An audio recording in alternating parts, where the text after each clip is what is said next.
All right, so let's get at a first gear here, right? So we've got these modal scale tone chords. I'll do them on the piano. They'll be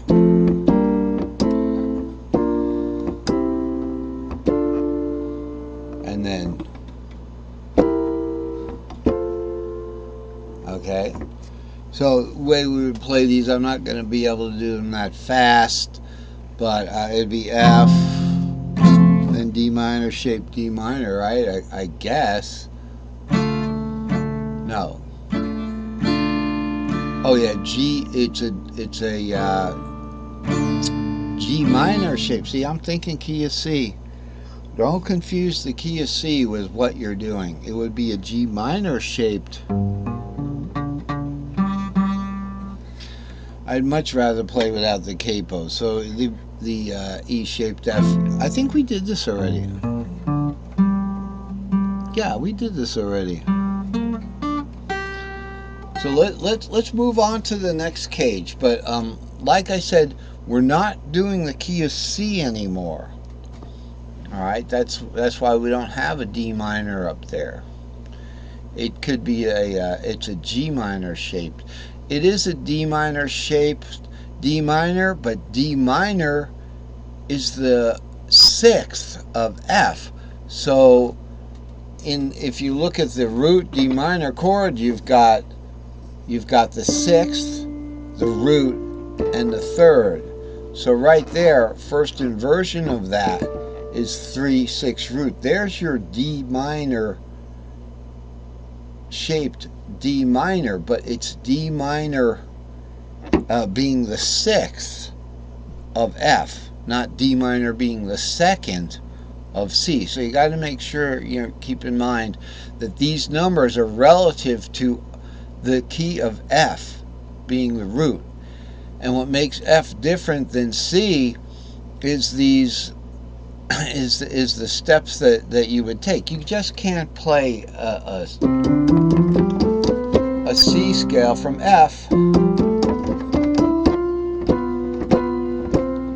because you'll get a Lydian scale. You'll get an augmented fourth, not the B flat fourth. So you would have to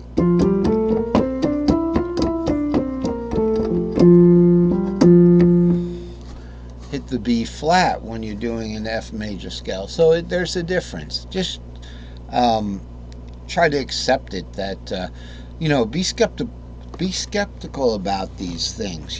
Be cautious. It pays off in the long run to be cautious and to try different keys is something I didn't do. I spent about a year doing the key of C. Alright, so we're still in the key of F here.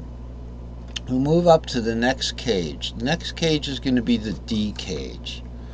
Okay?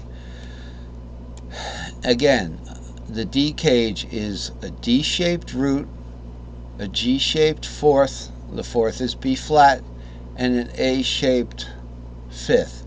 The A is C, right? So here's our A-shaped fifth, 2, 5, 7. The second of F is G, the fifth of F is C, the seventh of F is E, and we have here a second inversion C. Okay? In the G4 shaped, here's our 4. Remember, remember how G always has the root on the top and the bottom there? Okay, and this is anytime you get that G shape, you'll be doing an E shape. So remember but the E shape in this case, because the G shape is from the fourth, the E shape's going to be from the fourth there, not the root, because we did the E shape down here. So we got the C shaped root.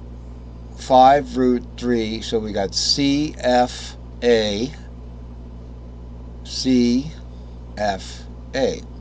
Okay, so let's look at the modal chords, and you can almost see the second is going to be G minor again, right? So if the root is in a C shape, what's the second going to be in? What's the next letter up in the pentatonic C scale? From C we go to D. So we have a D minor shaped G minor. And that we have right here is 6-2-4, and it's no, this is just characteristic of the D minor. When I think of D minor, that's what I'm playing, right? So if we was to put a capo on the A here, now this I don't like doing, but I'll do it. Put a capo on the A here. I just want to make sure I've got it in the right place. It's pretty high up for me. We're running out of playing space here, but this is the way it goes. Get up high enough, I'll be able to pick it up back down there again, right? A capo on the A here, and then we look at this D minor shape here. So from the B flat,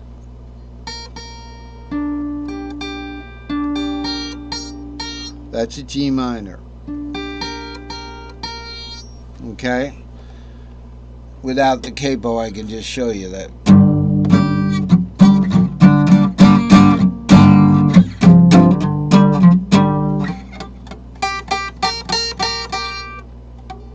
It's terrible, but I tend to really stretch those top strings bad.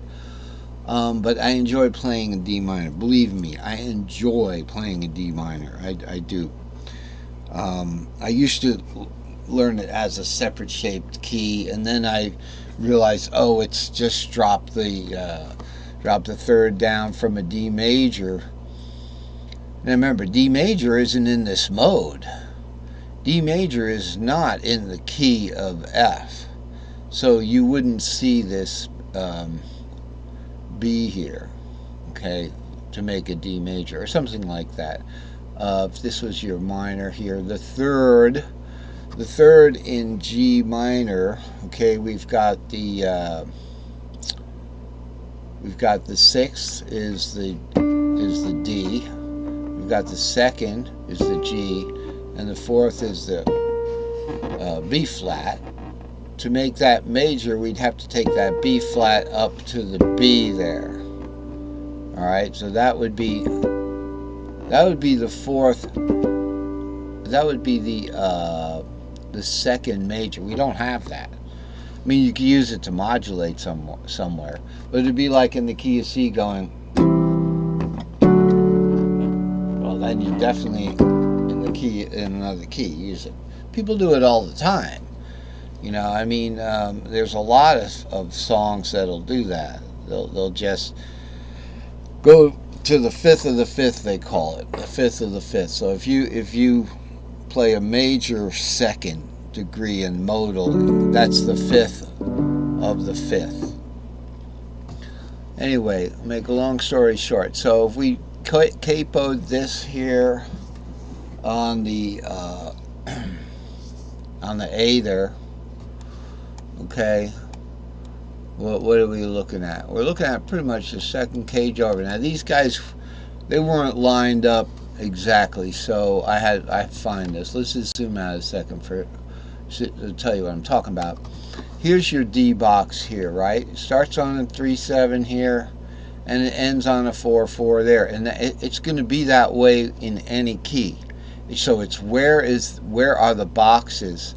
If I could take these labels here, right, and these numbers, and just somehow bring them out of the diagram, I could slide them back and forth and land this root on whatever key I wanted to be in, and it would all be the same. You see what I'm saying? And that's a little tricky to do. You know, there are ways to do that with GIMP maybe or something. You have to define a diagram. It's not easy to make a transparency like that. We used to be able to do it with some graphics cards where if you were dragging two cards, you had an option to make one of the cards transparent. And if you make that adequately opaque, you can drag